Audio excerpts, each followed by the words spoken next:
जी जी। जी अच्छा, बात व्हाट्सएप की गई किस चीज़ को लेकर की गई, क्या इसका मोटिव था और किस तरह से इसको पहले तो मैं आप सब लोगों का धन्यवाद करता हूं कि जो आप इतने शॉर्ट नोटिस पे आए। जो आज का कार्यक्रम था आप लोगों को बुलाने का, जो हमारा HIV एड्स का प्रोग्राम था, आप मीडिया पर्सन्स के साथ अवेयरनेस के बारे में बात करनी थी। तो आप लोगों को डिटेल में हमने अवेयरनेस के बारे में बताया है कि ये HIV जो है हमारा इन्फेक्शन कैसे स्प्रेड करता है, और स्प्रेड करने के बाद इसको हम कैसे स्क्रीन करते हैं और किस तरह का इसका इलाज करते हैं। आप मेरे ख्याल में बहुत सारी जानकारियाँ आप लोगों के माध्यम से हमारी आम मासेज हैं उन सब के पास है, जो हमारे हाई रिस्क ग्रुप्स हैं।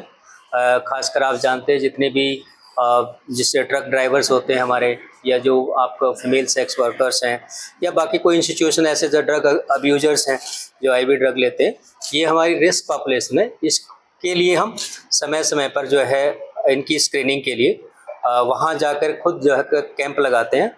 और कैंप के अंदर जो भी अगर कोई लगता है कि हमारा स्क्रीन आउट होता है, HIV पॉजिटिव निकलता है, तो उसका कन्फर्मेटरी टेस्ट करने के बाद हमारा जो ART सेंटर है, जो हमारा ट्रीटमेंट सेंटर हमारा PGI का है, उसके अंदर जो है उसका इलाज कराते हैं। जितनी भी तरह की जो इस तरह की जो फैसिलिटी चाहे स्क्रीनिंग की है, चाहे ट्रीटमेंट की है, और बाकी उसके साथ जो है सोशल सपोर्ट है, वो सरकार के द्वारा मुफ्त उपलब्ध कराया जाता है। और इसके लिए आप लोगों को अभी हमने पहले बताया कि 1097 एक टोल फ्री नंबर है, नेशनल टोल फ्री नंबर है।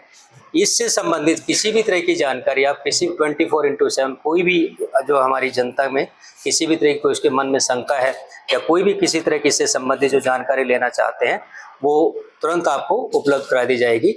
दूसरा, मैं आप लोगों के माध्यम से जो भ्रांतियाँ हैं कि भाई इसके होने से ये हो जाएगा, तो उनका कोई साइंटिफिक नहीं। सबसे पहले मैं अनुरोध करूंगा कि जिसको भी किसी भी तरह का ऐसा लगता है वो आए, अपना टेस्ट कराएं। तो टेस्ट की रिपोर्ट उनकी बिल्कुल जो है सेक्रेट रखी जाती, किसी को डाइवर्स नहीं की जाती। और उससे फ़ायदा क्या होगा कि इस तरह का अगर व्यक्ति जो सच में अपने परिवार या अपने बच्चों से प्यार करता है, उसको ज़रूर सामने आना चाहिए, ताकि वो इन्फेक्शन जो है उसके बच्चों तक और उसके बाकी परिवार के सदस्यों तक ना फैले। अच्छा, संकोच बहुत ज़्यादा लोग करते हैं इस चीज़ को लेकर, तो उसके लिए क्या कहेंगे?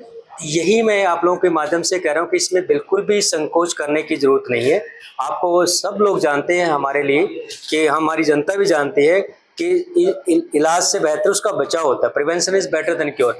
अगर आप उस लेवल पे आके इसका अगर स्क्रीन करा लेंगे, तो आपके जितनी बीमारी के जो उसके कुप्रभाव आने हैं, या लेट जाकर अगर उसका स्क्रीन कराते हैं, अल्टीमेटली वो चीज़ तो सामने हर इंसान की कोई भी डिजीज़ होती है। हम लोग जानते हैं कि अपने आपके माध्यम से दूसरी भी बीमारियों के बारे में जो लोग अपना डिले करते हैं, कहीं ना कहीं शंका रखते हैं, वो सामने नहीं आते। उनको अगर अपने स्वास्थ्य से, अपने परिवार से, अपने समाज से, अपने अपने ज़िले से, या अपने किसी से भी अगर ज़रा सा भी प्रेम लगता है, स्वास्थ्य, क्योंकि आप जानते हैं सबसे बड़ी चीज़ है। अगर हम स्वस्थ हैं तो ही अपना 100% बाकी चीज़ हम अपने परिवार के लिए, अपने बच्चों के लिए, अपने देश के लिए दे पाएंगे। तो मैं आप लोगों के माध्यम से जो यही कहना चाहूँगा, किसी भी तरह की इसमें संकोच करने की ज़रूरत नहीं है। आसान सा तरीका होता है इसको हमको ढूंढने का, और इसका इलाज भी जो है आप जानते हैं, इलाज भी इसका जो है हम जितना कर सकते हैं, आपको पता है एक बार ये पॉजिटिव होने के बाद जो है इसका उस लेवल तक इलाज हो जाता है कि इंसान जो है ये जो बीमारी किसी दूसरे आदमी तक नहीं फैला पाता। उसका वायरस लोड जो होता है इतना कंट्रोल इलाज के माध्यम से कर दिया जाता है, ताकि उसके परिवार के लिए रिस्क नहीं रहता, बाकी लोगों के लिए रिस्क फैलने का नहीं रहता। अच्छा, बहुत सारे लोग जो दावा करते हैं क्या कहेंगे? ग्रामीण क्षेत्र में जिस तरह की बीमारियां हैं वो ज्यादा मिलता है, तो उनको जागरूक करने के लिए किस तरह का? एक तो आप लोग हमारा सबसे बड़ा माध्यम है। आप ये जानकारी हमारे जितने भी आपके प्रिंट के मीडिया, इलेक्ट्रॉनिक मीडिया के जो साथी आए हुए हैं, तो आप इसके माध्यम से जरूर फैलाएं ये बात को, कि इसके बारे में संकोच नहीं करना, आगे आना है। अपनी बीमारी, खासकर जो हमारी महिलाएं भी होती हैं, वो थोड़ा सा देहात के अंदर इसे थोड़ा बहुत संकोच रखती हैं, तो कोई भी अपना माध्यम, हमारी आशा वर्कर वहाँ पे है और हमारा ANM वहाँ पे है, तो उसको जाकर उससे शेयर कर सकते हैं कोई भी, क्योंकि ये इसका जो है इवन जो हमारा जो इस तरह का स्क्रीनिंग का जो पर्पज़ है, हमारे जो सब सेंटर्स लेवल तक, जो हमारे देहात के अंदर हमारे जो है आयुष्मान आरोग्य मंदिर बने हुए हैं, वहाँ पर भी इसकी टेस्ट की सुविधा उपलब्ध करा रखी है। तो वहाँ किसी को भी ना कहीं पे कोई उसका कुछ भी नहीं लगता है, एक सामने आके अपनी छोटी सी बताना है कि मेरे कोई समस्या है या कोई और किसी भी इस तरह की समस्या है, तो हम उन सब लोगों का इस तरह का जो है सभी लोगों का ये स्क्रीनिंग टेस्ट करते हैं। अगर स्क्रीनिंग के बाद कोई भी उसके अंदर रिजल्ट जैसे आता है उसके अनुसार उसको पूरी तरह की सुविधा उपलब्ध कराई जाती है। ठीक करने का हम दावा करते हैं उनके बारे में नहीं, वो जो ये कि भ्रामक सारी भ्रांतियां हैं और लोगों को मेरे ख्याल में इसके ऊपर ध्यान देने की जरूरत नहीं है। और आप लोगों को इस माध्यम से भी हर एक जितने भी हमारे जितने भी जिलेवासी या जो भी लगा ले अपनी जितनी भी जनता है उनको मैं ये समझाना चाहूँगा कि इसमें कोई सत्य नहीं है और कोई ऐसी सार्थकता नहीं है। इसलिए नंबर भी जारी किया। यस, अगर कोई इस तरह की कोई भ्रामक इस तरह की जानकारियाँ देता है तो उसका जो एक्ट है उसके अनुसार उसके ऊपर कार्रवाई भी की जाए।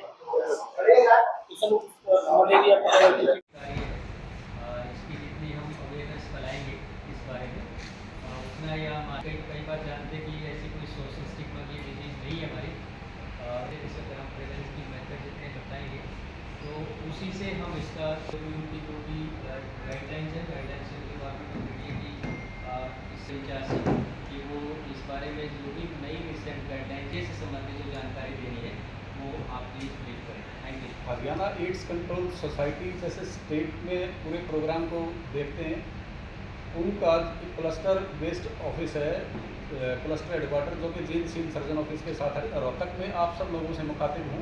ऐसी ही वर्कशॉप जो हैं वो पूरे हरियाणा में की जाएंगी। सभी जो जितने भी हमारे पत्रकार साथी हैं, चाहे वो इलेक्ट्रॉनिक मीडिया से हैं या प्रिंट मीडिया से हैं, और इसके पीछे क्या सिग्निफिकेंस है या हैं, कहाँ हमारी वर्ल्ड में इसका क्या उसका सैंपल्स करते हैं ब्लड लेने से पहले और उसके बाद टेस्ट करने के बाद ही इसको जो है डोनेट उसको कराने के लिए दिया जाता है।